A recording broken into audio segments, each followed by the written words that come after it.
The crack of his hand against my face didn't echo, it thudded, low and final. My head snapped sideways. The taste of blood filled my mouth. My parents were standing in the doorway. Their eyes flicked to the bruise blooming on my cheek. Then they looked at each other and left. No words, no outrage, just the sound of their shoes on the tile as they walked away. My husband smirked. They know better than to interfere. I didn't reply. I just stared at him, calm, like I was memorizing him. Before the rot. We met at a friend's wedding. He was charming, attentive, the kind of man who pulled out chairs and remembered how you liked your coffee.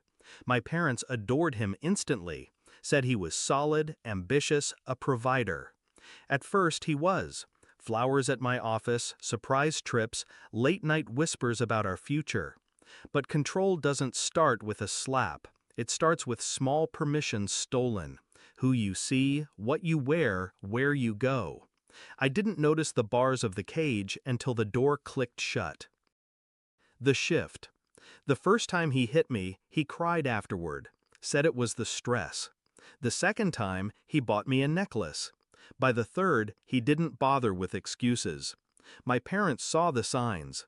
They chose silence over scandal. That night, with the bruise still fresh, I realized something. I couldn't count on rescue. I'd have to become my own. The plan. I didn't scream. I didn't pack a bag. I smiled at him, made dinner, kissed him goodnight, and while he slept, I began. I moved my personal savings into an account he couldn't touch. Quietly documented every injury, photos, dates, medical reports. Recorded his rages on my phone. I reached out to an attorney specializing in high-asset divorces and domestic abuse cases. She gave me a checklist. I completed it in 3 weeks. Then I called an old friend, a police detective I'd once helped on a pro bono case. I asked him one question. How fast can you act if I give you everything you need? His answer, seconds. The setup. Tonight was perfect. My parents were over for dinner. He liked to play the perfect husband when they visited, polished, polite, full of jokes. Until I disagreed with him about the wine. That was all it took. The slap. The smirk. My parents leaving. He thought I'd been humiliated. But really, the moment he laid his hand on me in front of witnesses, he gave me exactly what I needed. The call. I went upstairs, locked the bathroom door, and dialed my detective friend. It just happened, I said. 10 minutes later, the police were on their way, with an arrest warrant already signed based on my months of evidence. The confrontation. I came back downstairs, hair brushed, lipstick reapplied, bruise still raw on my cheek.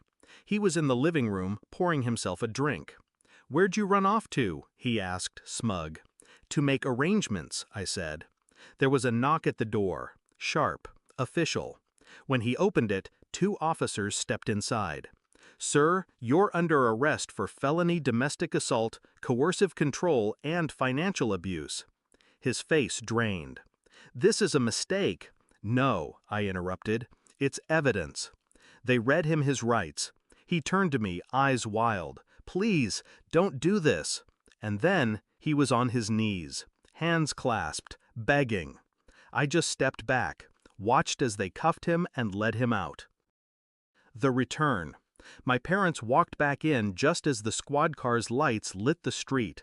They froze in the doorway, eyes darting from me to the officers outside. "What did you do?" my mother whispered. "What you wouldn't," I said. The aftermath.